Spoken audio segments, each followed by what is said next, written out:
CoffeeZilla released a 3-part series on Logan Paul and his failed crypto venture, CryptoZoo. This was supposed to be a fun game that makes you money, but when you watch Coffee's series, it appears as though this game didn't actually work. Coffee showed messages between Logan and the team behind this game. The messages are really the smoking gun of the whole thing. Logan claims Coffee solely made this series to get clicks by using Logan's name in his title, which is probably a fair criticism from Logan, if he believes that he actually had good intentions to make CryptoZoo a real thing. Logan is without a doubt a very famous and successful person, but when you watch Coffee's series, it's hard to say Logan wanted the best for his fans, or anyone really except himself. These messages are timestamped in the description, but please watch the end of this video before watching that. Logan released his side of the story, where he tried to point out some of the issues with Coffee's series, like how Coffee's witnesses were criminals, and how Logan got rug pulled by the team he had created to rug pull his own fans. If you set up a team of 5 people to rob a bank, and the other 4 people rob the money from the bank with you, and they steal your share, you're not innocent. So Logan tried to plead his innocence because he was stabbed in the back by his team. Logan's video is just Logan talking for 7 minutes about how bad an individual CoffeeZilla is, and how bad he is at his job. Logan forgets to mention any evidence of any of the statements he makes. Logan's whole agenda was to muddy the water. This is a strategy used by defense attorneys, where their client has very likely committed a crime,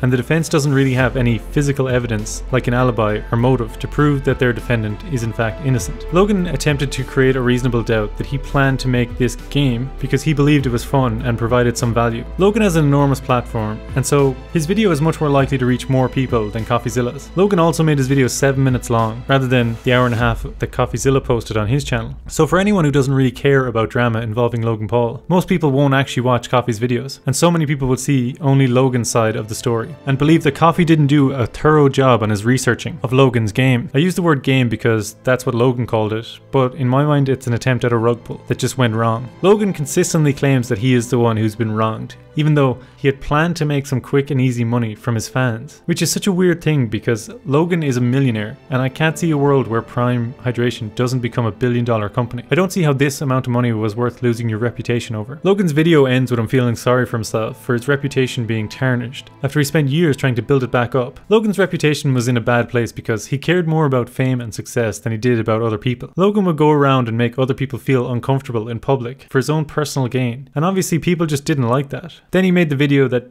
doesn't need to be explained, and immediately made another controversial video after this. Logan did build up a good reputation from this point, which in my opinion was very nice to see. To see someone make such substantial changes in their life and to become a better person was inspiring to see. To see that no matter how bad you screw up, you can still turn your life around and become better is quite inspiring. But Logan thought this wasn't enough and just wanted more, and he started to get into NFT projects that weren't very legitimate, like Dink Doink and now CryptoZoo. It's hard for Logan to turn around at this point and say that he's sorry he got caught up in being greedy. He might be in too deep, but I think that would really make a lot of people forgive him if he donated some money to the victims. Instead, Logan is using fear-mongering and threats of lawsuit against CoffeeZilla instead of showing evidence where CoffeeZilla was wrong, which is quite sad to see. I would hate to see CoffeeZilla be sued over this, and Logan's just going to be able to pay for better lawyers than CoffeeZilla. And no matter what these people sell, they're still people who have families. So I sometimes feel bad for them when everyone is saying this person is evil and they're all bad. Very few people are completely bad people. The only credible criticism Logan had of Coffee's videos was that he allegedly posted phone calls, which he didn't have the legal right to post. Whether this is true or not is not verified yet. It's still possible CoffeeZilla had the legal right to record the phone calls. We don't know that yet for sure.